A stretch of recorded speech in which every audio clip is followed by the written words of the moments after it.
empati tegas, inovasi andal setia. Solusi empati tegas, inovasi andal, pelayanan publik yang prima bagi Jakarta.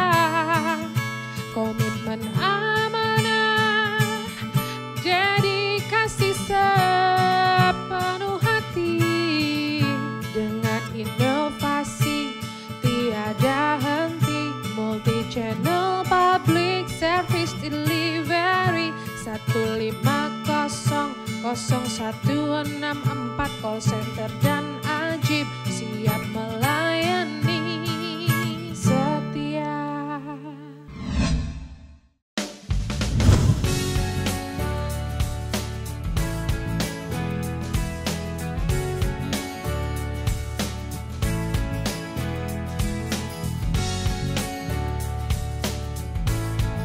Pemirsa, apa kabar? Sehat dan semangat selalu ya. Masih dalam semarak peringatan hari ulang tahun ke-76 Republik Indonesia, tentunya kita jadi semakin semangat nih menjalani hari. Setuju ya pemirsa? Cinta dan bangga terhadap tanah air merupakan hal yang harus dipupuk sejak usia dini, agar generasi penerus bangsa dapat memiliki jiwa patriotisme untuk mempertahankan kemerdekaan dan menjaga martabat bangsa. Bicara mengenai penanaman nilai terhadap anak usia dini, maka ini tidak dapat dilepaskan dari penerapan pola asuh anak yang dilakukan oleh orang tua. Pola asuh anak memiliki pengaruh yang begitu besar terhadap pengembangan mental anak. Tentunya setiap keluarga pasti memiliki pola asuh anak yang berbeda-beda. Namun saya yakin tujuannya tetap sama, yaitu sebagai pondasi dasar ketika anak menjadi dewasa kelak dalam membentuk sikap dan perilaku pribadi seseorang. Lantas hal penting apa saja yang perlu diperhatikan dan bagaimana pula pola pengasuhan anak yang tepat dilakukan ketika pandemi COVID-19 dan bagaimana tantangan yang dihadapi? Pada episode kali ini, saya akan berbincang bersama dengan seorang guru prasekolah, pegiat pendidikan anak usia dini atau PAUD, Linda Patimasang. Halo Linda, apa kabar?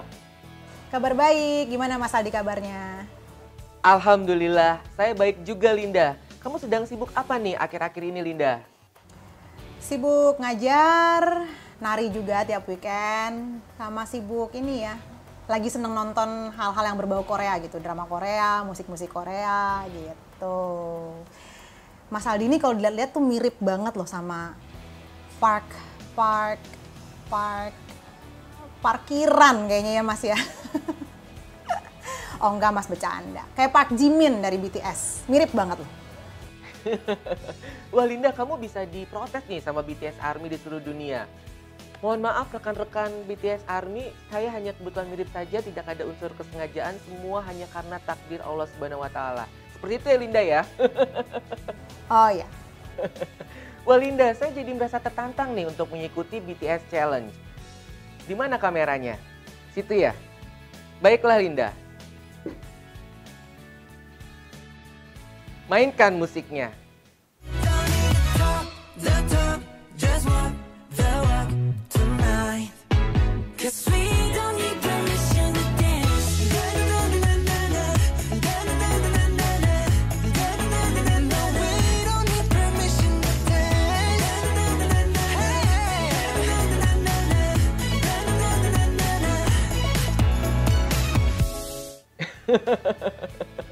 Kira-kira seperti itu ya Linda? Linda, sebelum kita ngobrol lebih seru lagi, kita sapa pemirsa terlebih dahulu yuk. Halo, saya Linda. Dan saya Aldi, Anda sedang menyaksikan Layanan Jakarta on TV.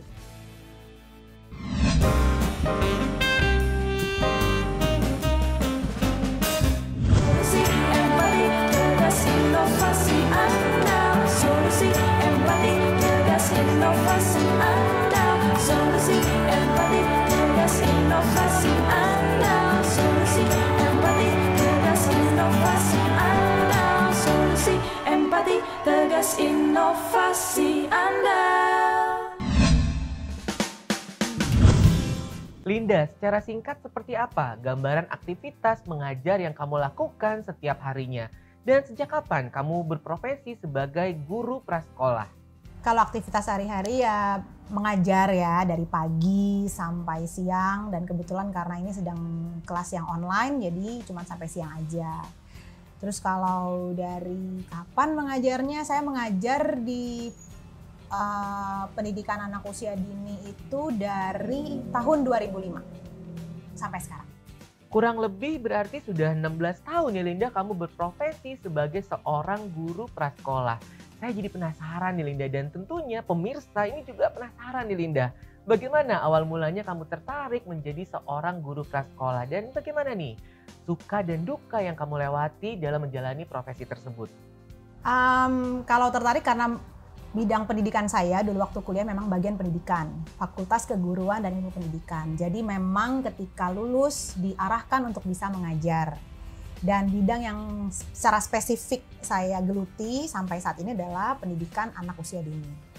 Kemudian kalau suka duka ya saya seneng banget ya bisa ngajar di range usia anak usia dini. Karena ngajar anak-anak kecil itu punya rasa yang selalu ceria setiap hari dan selalu rewarding. Kita merasa sangat terlibat dalam perkembangan dia dari hari ke hari.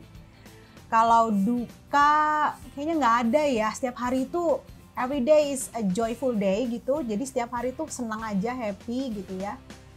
Duka ya kayaknya belum ada deh kalau sampai sekarang, seneng banget bisa ngajar anak-anak kecil pokoknya. Jadi bahagia terus ya Linda kalau kita sering berinteraksi dengan anak kecil. Ini terlihat sekali nih dengan pembawaan kamu nih, kamu selalu bahagia, nampaknya tidak pernah ada masalah dalam hidup ini ya Linda. Setuju ya pemirsa? Ini ada hal menarik nih pemirsa. Ternyata selain sebagai seorang guru prasekolah, Linda juga merupakan seorang penari profesional. Luar biasa Linda. Linda, ini saya tertarik nih dengan aktivitas kamu. Selain sebagai seorang guru prasekolah, ini juga menjadi seorang penari. Dan saya masih ingat betul nih Linda, ketika kamu tampil dalam perhelatan akbar pembukaan Asian Games Jakarta Palembang 2018 lalu. Ini saya jadi penasaran nih, bagaimana nih kamu membagi waktunya dan bagaimana perasaan kamu kala itu ketika turut menjadi bagian untuk mengharumkan nama bangsa dalam perhelatan akbar tersebut? Wah, itu bisa dibilang my biggest stage as a dancer gitu ya. Perasaannya luar biasa bangga lah ya. Karena yang pertama, profesi profesional saya itu bukan sebagai seorang penari. Penari itu adalah sebuah passion aja gitu, sebuah hobi gitu. Sesuatu yang saya lakukan untuk merawat diri saya gitu. Salah satunya adalah dengan menari. Jadi ketika saya yang bukan profesinya secara profesional sebagai penari tapi terpilih dan terseleksi menjadi salah satu penari di Asian Games, itu luar biasa membanggakan saya banget. Kemudian yang kedua, karena kebetulan usia saya itu di borderline dari syarat sebagai penari untuk kelompok tari Bali. Ada rentang usia yang waktu itu disyaratkan untuk menjadi penari Bali di situ, di Asian Games gitu.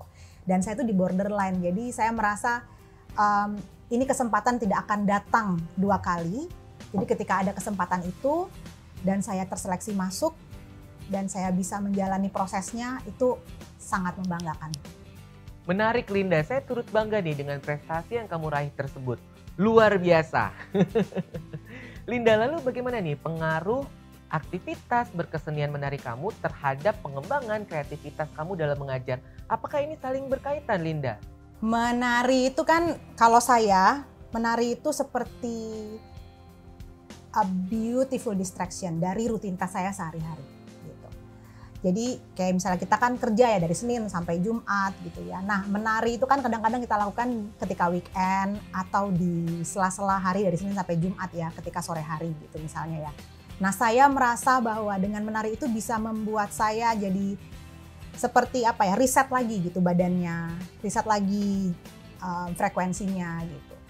Nah, karena kita menjadi riset lagi, itu tentunya sangat sehat untuk kita bisa membangun atau mengembangkan kegiatan-kegiatan untuk mengajar. Sangat mendukung, sangat berperan besar kalau buat saya.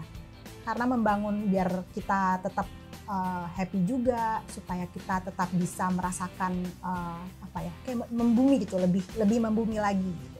Karena ketika menari itu udah kayak terapi aja gitu, kayak healing gitu ya, buat diri sendiri gitu. Jadi I do it, I dance because of me, dan itu bisa berpengaruh sangat positif dan useful, a very beautiful and useful distraction untuk bisa tetap berkarya dalam hal apapun, termasuk ketika mengajar dan mengembangkan kreativitas ketika membuat materi-materi untuk mengajar. Setuju Linda, ilmu, teknologi, dan seni ini ketiganya selalu berkaitan ya Linda.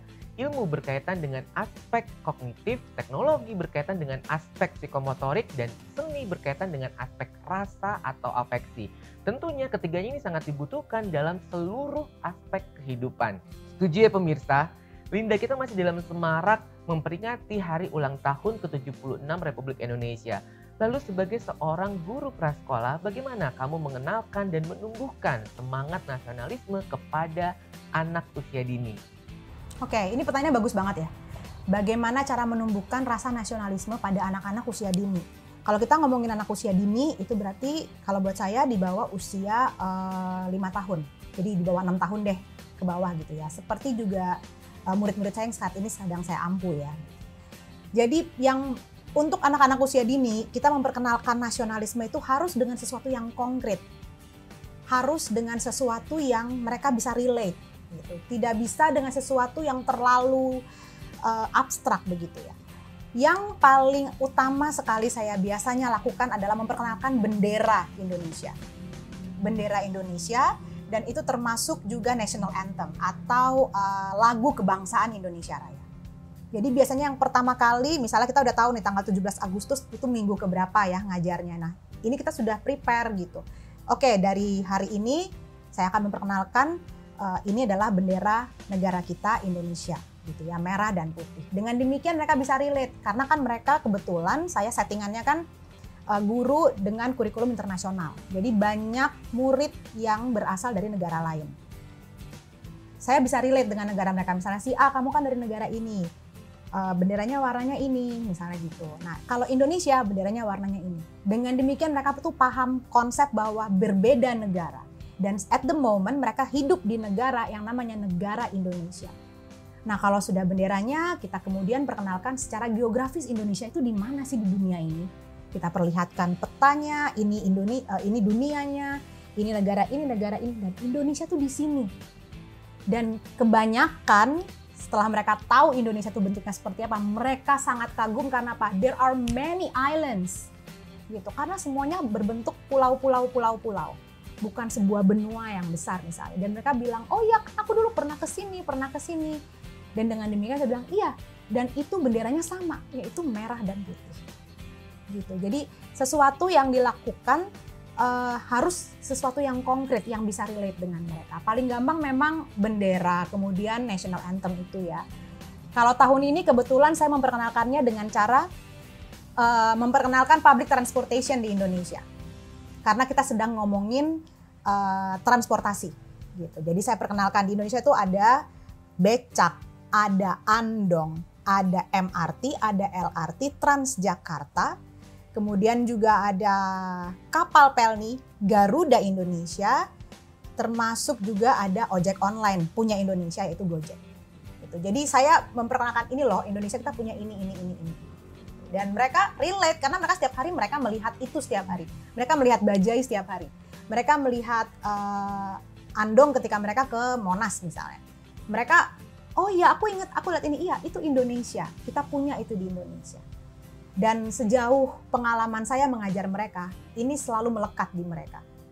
Semangat nasionalisme harus dipupuk kepada generasi penerus bangsa sejak usia dini, agar terlahir pemuda Indonesia yang tangguh untuk mempertahankan kemerdekaan dan menjaga martabat bangsa, sehingga Indonesia dapat terus tumbuh. Saya akan kembali sesaat lagi.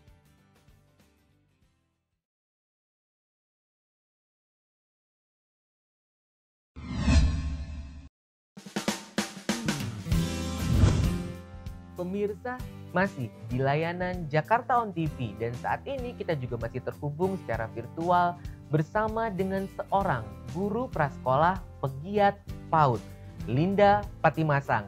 Linda, kita lanjut lagi nih. Linda, saya tertarik nih dengan pola asuh anak dalam keluarga.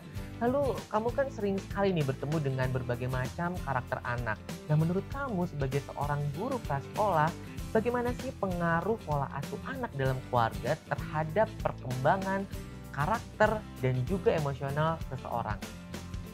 Sudah jelas penting ya, pola asuh orang tua dan keluarga untuk anak-anak. Karena keluarga itu adalah komunitas terkecil yang anak-anak punya. Gitu kan? Dan kalau kami menyebutnya adalah circle of trust, di mana anak-anak ini percaya dengan apa yang mereka punya di dalam rumah itu. Itu mulai dari orang tua, ayah, ibu, kemudian kalau misalnya ada oma, ada opa, kakek, nenek, misalnya adik-adik, kakak-kakak, juga termasuk orang-orang yang membantu dan bekerja di dalam rumah itu. Jadi pola asuh itu sangat berpengaruh.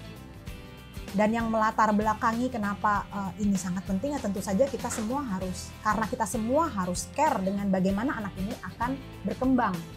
Their developmental progress gitu. Jadi kalau dibilang penting itu sangat penting sekali dan sangat penting untuk orang tua juga untuk memperkaya dirinya dengan pengetahuan bagaimana supaya anak-anak ini bisa tumbuh dengan maksimal dengan cara dan atau budaya atau latar belakang yang mereka punya sebagai sebuah keluarga. Keluarga adalah komunitas terkecil yang dimiliki oleh seorang anak. Menarik ya pemirsa. Linda, lantas bagaimana pola asuh yang tepat bagi anak usia dini? Langkah sederhana apa nih yang dapat diterapkan oleh pemirsa layanan Jakarta On TV berdasarkan pengetahuan dan pengalaman yang kamu miliki? Silakan Linda. Oke. Pola asuh yang tepat itu sangat tergantung dari keluarga itu sendiri. Jadi kita juga harus melihat keluarga kita itu seperti apa. Mulai dari asalnya dari daerah mana, latar belakang ayahnya bagaimana, latar belakang ibunya bagaimana. Pola asuh yang tepat itu tidak ada yang diformulasikan dengan fix gitu ya. Itu sangat tergantung dari diskusi atau kesepakatan agreement dari ayah dan ibunya gitu. Dan ini harus menurut saya sih harus digarisbawahi karena membangun budaya di sebuah keluarga itu penting. Di bawah atap yang sama itu kita bisa membuat sebuah budaya baru untuk anak atau untuk generasi muda yang nantinya akan jadi penerus kita. Gitu. Jadi langkah-langkah apa saja tentunya itu harus kesepakatan bersama antara ayah dan ibunya atau antara anggota keluarga yang hidup di atap yang sama dengan anak-anak. Karena kekompakan atau kesinergian pola asuh itu penting juga. Jangan sampai salah satu pihak merasa ada yang lebih berkompeten daripada pihak yang lain dalam mengasuh anak. Maka ini nanti akan menimbulkan friksi atau menimbulkan gesekan-gesekan juga gitu yang tentunya akan berpengaruh terhadap psikologi anak. Seperti itu. Jadi dimohon menurut saya orang tua itu juga harus kompak dalam hal pola asuhnya. Gitu. Tidak ada yang benar, tidak ada yang salah karena semua orang tua pasti ingin yang terbaik untuk anaknya. Kekompakan orang tua menjadi hal utama untuk menentukan keberhasilan pola asuh anak dalam keluarga. Sangat menginspirasi Linda. Ini terkait dengan kekompakan Linda. Biasanya tuh orang tua nih nggak kompak terkait dengan gadget Linda. Seperti itu kan ya pemirsa. Kadang-kadang gadget nih suka bikin gonjang-ganjing dalam keluarga juga nih Linda. Jadi kadang ibunya ini melarang anaknya untuk bermain gadget. Tapi ternyata ayahnya ini selalu mengajak anaknya untuk bermain gadget Linda. Nah ini menarik nih terkait dengan perkembangan teknologi informasi seperti ini Linda. Bagaimana nih cara kita untuk mengenalkan gadget kepada anak usia dini? Oke, untuk memperkenalkan gadget itu balik lagi ke kita, ke orang dewasa, siapapun itu, guru atau orang tua. Kenapa kita perlu memperkenalkan gadget pada anak kita? Jadi tujuannya memperkenalkan gadget itu apa? Seperti itu. Jadi apakah untuk mengisi waktu atau untuk memperkenalkan pada teknologi secara keseluruhan, itu tentunya pendekatannya akan sangat berbeda. Tapi balik lagi ke pertanyaan tadi, bagaimana supaya bisa mengakses informasi-informasi yang berguna, tentunya peran pendampingan ketika mengakses informasi apapun itu bentuknya di sebuah gadget itu penting. Kita harus bisa mendampingi anak-anak kita ketika mereka memegang gadget itu, terutama di awal-awal masa perkenalan dengan gadget. Gitu. Jadi jangan langsung dilepas juga, dan kita juga harus harus kritis dalam memberikan perkenalan-perkenalan ini kepada anak kita. Contohnya yang saya lakukan kepada anak saya. Kebetulan anak saya ini usianya sudah 13 tahun, sudah di bangku SMP. Dan kebetulan dia juga baru mengenal gadget ketika masa pandemi. Karena mau tidak mau dia juga harus berjibaku dengan itu. Caranya saya adalah saya mencoba membuat dia paham bahwa semua informasi itu ada loh di internet. Apapun informasi itu. Tapi yang perlu digarisbawahi adalah siapa yang memberikan informasi itu. Harus kritis dengan apa yang dia baca. Jadi semua informasi yang kamu baca di internet ini juga harus bisa kamu saring lagi dengan kemampuan berpikir yang baik. Karena sumbernya juga harus jelas. Bagaimana dia mencari sumber informasi dan bagaimana kemudian dia mentransfer informasi itu mungkin kepada gurunya atau kepada teman kelompoknya. Seperti itu. Jadi kalau orang tua ingin memperkenalkan gadgetnya kepada anak, balik lagi tujuannya untuk apa? Apakah untuk mengisi waktu? Kalau untuk mengisi waktu mungkin kemudian bisa main games atau mungkin bisa nonton tayangan yang berkualitas. Itu kan kita tetap harus butuh pendampingannya. Tetap harus ada orang tua di sampingnya yang kemudian memberikan memberikan guidance gitu. Jadi tidak bisa dilepas begitu saja karena yang namanya dunia internet itu sangat fragile dan kita tidak mau kan mengambil resiko itu untuk anak-anak. Baik Linda, pandemi COVID-19 yang melanda Indonesia dan 215 negara di dunia ini tentunya memberikan dampak di berbagai sektor kehidupan, termasuk di sektor pendidikan. Hal yang paling terlihat jelas Linda adalah ketika proses pembelajaran di sekolah ini berubah. Dari yang dahulunya bisa tatap muka, nah saat ini harus berubah menjadi sistem pembelajaran daring atau online. Lantas menurut kamu sebagai seorang guru prasekolah, apa nih yang harus dilakukan oleh orang tua ketika mendampingi anaknya dalam proses belajar daring tersebut agar berjalan efektif? Silakan Linda. Ini pertanyaan yang sangat menantang karena keadaan setiap rumah itu pasti berbeda. Ada orang tua yang full bekerja, ada orang tua yang bisa bagi waktu bekerja juga di rumah, ada orang tua yang memang dari awal mereka di rumah, jadi mereka bisa mendampingi anak-anaknya. Nah, bagaimana orang tua bisa membantu itu juga tergantung dari berapa usia anaknya. Untuk anak-anak yang mungkin masih muda atau kecil gitu ya, jelas pendampingan orang tua tidak bisa dilepaskan dari mereka. Karena belajar dengan gadget tentunya butuh assistance gitu. Untuk memperkenalkan teknologi kepada anak yang dulunya mungkin mereka tidak pernah pegang laptop, tidak pernah pegang device, itu butuh perkenalan yang pelan-pelan ke anak-anak. Nah, lain lagi dengan orang tua yang mendampingi anak-anaknya yang sudah pra-remaja atau yang sudah remaja. Jadi memang ini dibutuhkan sekali lagi yang tadi saya bilang, balik lagi bahwa orang tua juga harus mau memperkaya dirinya. Memperkaya dirinya dengan apa? Dengan mungkin banyak membaca, banyak sharing, banyak ngobrol sama teman-temannya yang sebaya. Ini pengalaman saya, bagaimana pengalaman Anda dengan anak-anak. Jadi untuk bisa membantu anak itu memang sangat tergantung dari bagaimana kondisi orang tua itu sendiri. Kita tidak bisa mengatakan, oh ya anak itu harus didampingi terus-menerus. Bagaimana dengan orang tua yang bekerja? Tentunya ini memang harus dipetakan baik-baik di dalam sebuah rumah tangga. Dalam artian ketika mereka harus menghadapi pandemi ini, alangkah baiknya untuk duduk sebentar kemudian mencoba untuk memformulasikan, oke, anak saya akan begini, saya pekerjaan saya begini.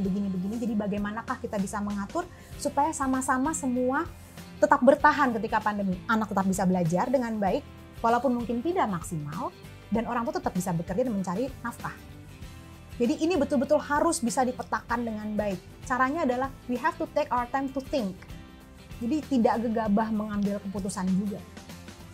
Dan ini termasuk dengan ketika mendampingi anak-anak juga. Nah, kalau menurut saya memang kembali lagi ke usia anak yang harus didampingi. Kalau kembali lagi ke pengalaman saya, kebetulan anak saya sudah besar, jadi saya betul-betul memberikan dia tanggung jawab. Nah, ini adalah kesempatan yang cukup besar buat kita untuk mengajarkan apa arti tanggung jawab sesungguhnya pada anak-anak. Bahkan untuk anak-anak yang kecil.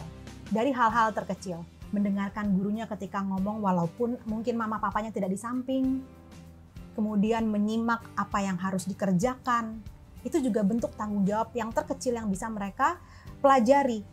Kalau anak-anak yang sudah besar sudah jelas tanggung jawab mereka pasti lebih besar. Apa sebenarnya tantangan terbesar yang dihadapi dalam strategi pola pengasuhan anak ketika pandemi COVID-19 ini, Linda? Pandemi ini memang tantangan ya buat semua. Nggak cuma buat anak-anak, buat orang tua juga, buat siapa aja. Segala lini kehidupan memang tantangannya cukup besar. Menurut saya, karena kita sudah setahun ya pandemi, menurut saya memang kita betul-betul harus dengan jernih. Kalau kita menemukan sebuah masalah, kita harus dengan jernih itu melihat ini masalahnya bagaimana. Nah, kalau masalahnya adalah tentang pola asuh anak, itu kita harus lihat dulu anaknya juga bagaimana. Kita harus betul-betul mengenal anak kita dan bagaimana cara dia belajar. Sudah jelas, pemerintah juga sudah mengatakan bahwa tujuan pembelajaran harus juga sudah disesuaikan ketika masa pandemi ini. Jadi kita pun sebagai orang tua mudah-mudahan bisa memaklumi ini semua. Semua target dan semua pencapaian yang dulu ada di angan-angan kita, anak saya begini, anak saya begitu, mungkin bisa disesuaikan dengan lebih fleksibel. Karena apa? Sekarang ini pandemi. Jadi sekarang yang menjadi prioritas kita adalah ketika anak usia sekian, apa sih keahlian apa sih yang harusnya mereka punya, yang harusnya mereka kuasai. Jadi kita juga jangan lagi berpikir tentang secara akademis anak saya harus bagaimana ya.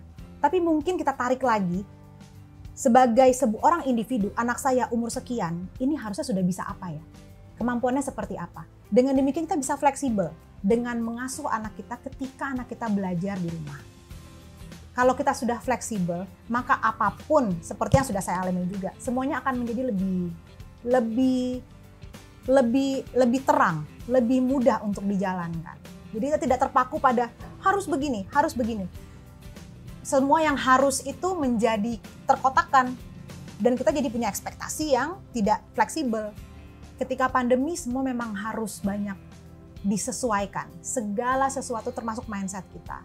Kita sebagai orang tua mudah-mudahan memiliki energi untuk bisa meriset mindset dan juga untuk bisa beradaptasi dengan ekspektasi-ekspektasi kita terhadap anak-anak kita. Semakin menarik pemirsa, kita akan kembali sesaat lagi.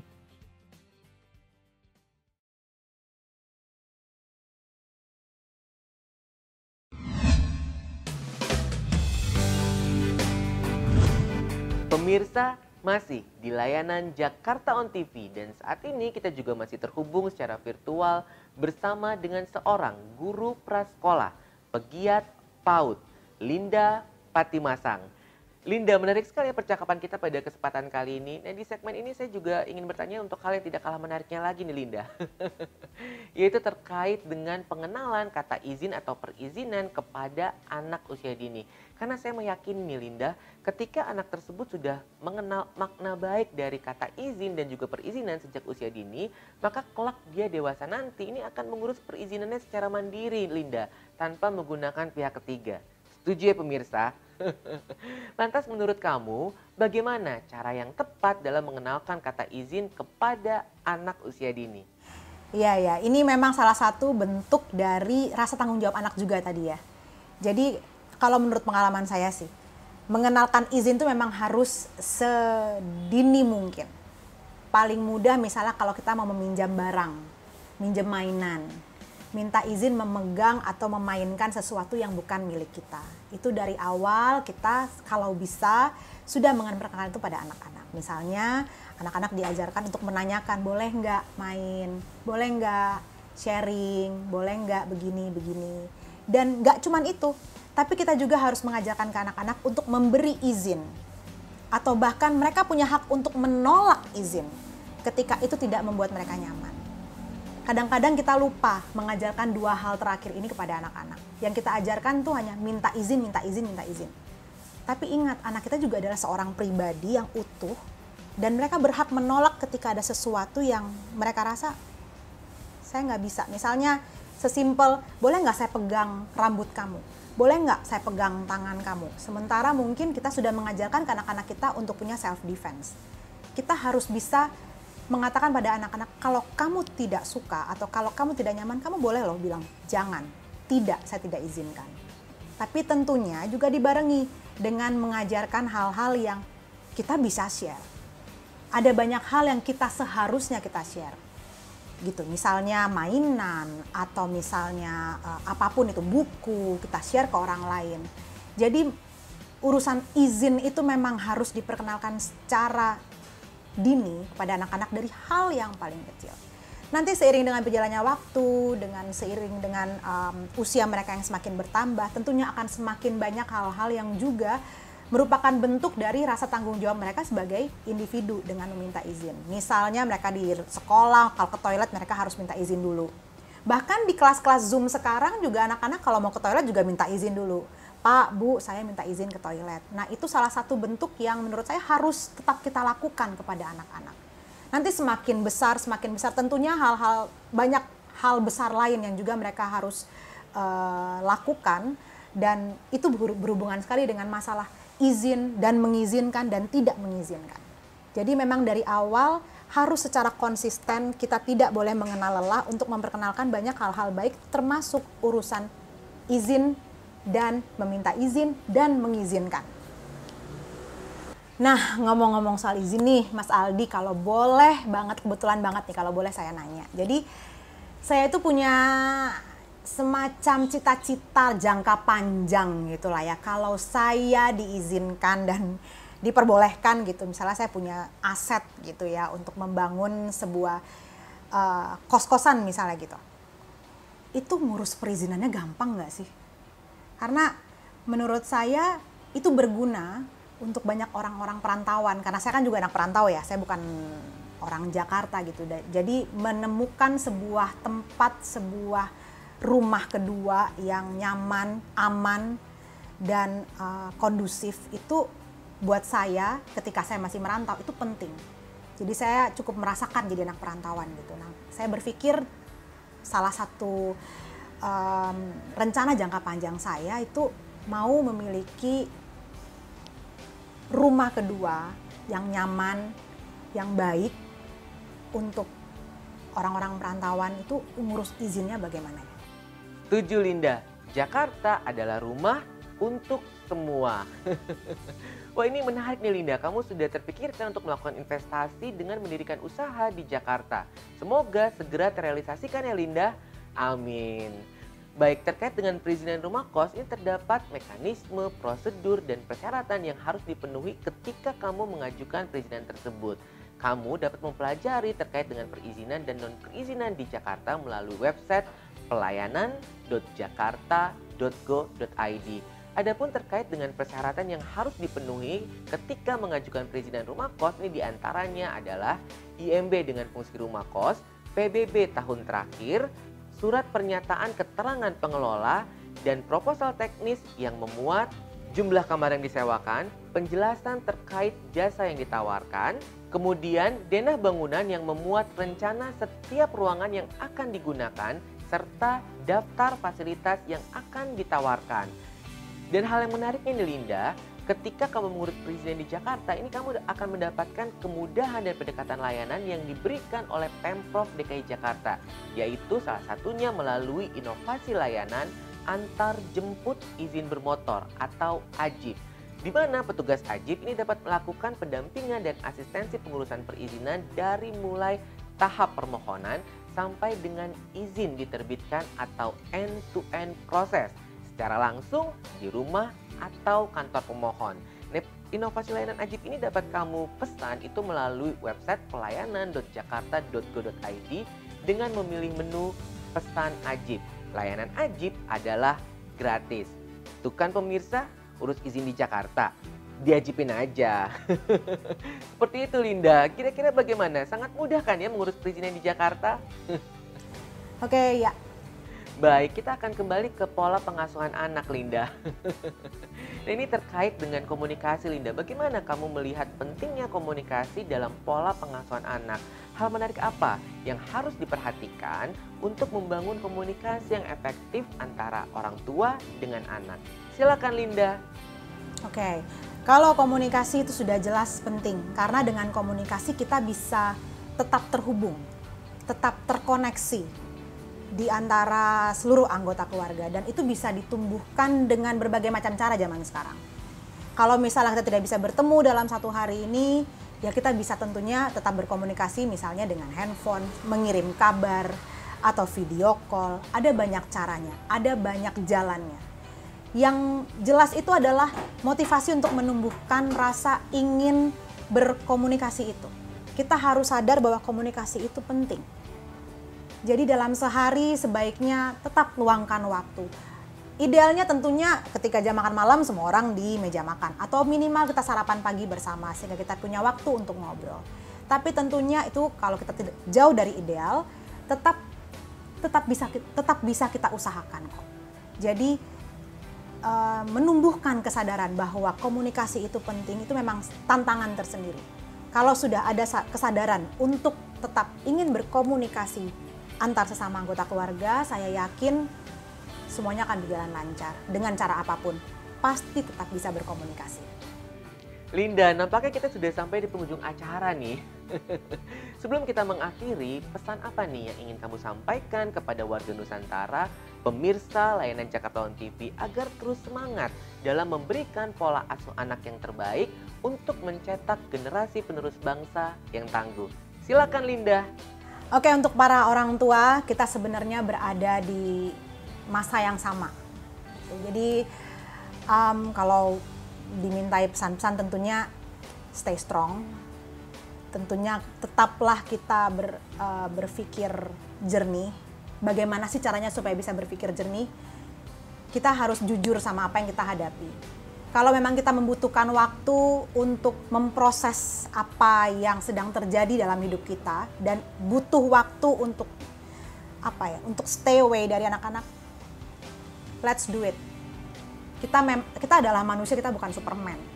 Jadi selalu ingat bahwa anak-anak itu tumbuh dan besar di keluarga atau di ayah ibu yang bahagia. Jadi kalau ayah ibunya bahagia, anak-anak pasti bisa menerima energi itu.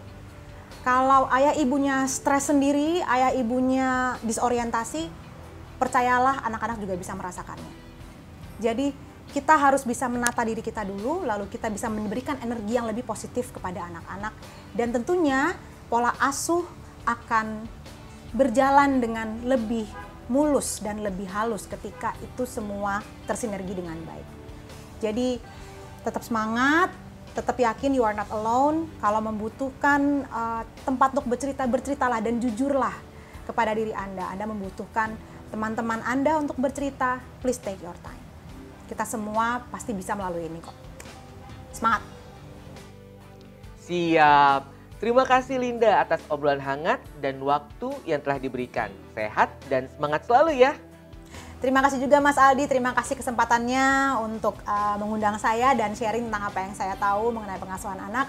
Semoga berguna untuk para viewers dari channel ini dan tetap semangat ya semuanya. Mas Aldi juga sehat-sehat. Hey warga Jakarta, yuk kita urus izin sendiri. Karena urus izin sendiri itu mudah. Keluarga adalah wahana pertama dan utama bagi penyemaian karakter bangsa yang merupakan pilar pembangunan bangsa.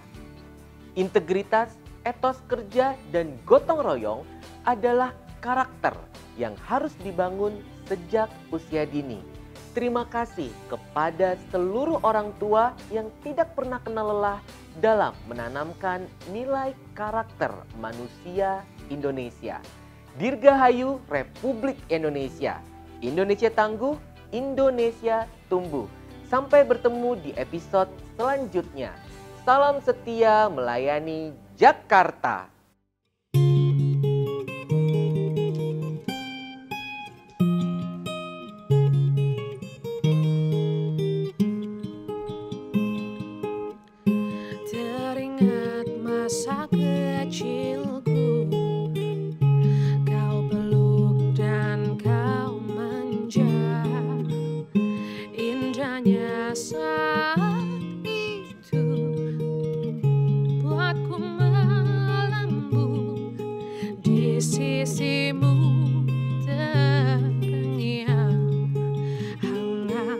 nafas segar harum tubuhmu. Kau tuturkan segala mimpi-mimpi serta harapanmu. Tuhan tolonglah sampaikan sejuta sayangku untuknya. Ku terus berjanji takkan hianati pintanya. Ayah, dengarlah betapa sesungguhnya ku mencintaimu. Kan ku buktikan ku mampu penuhi maumu.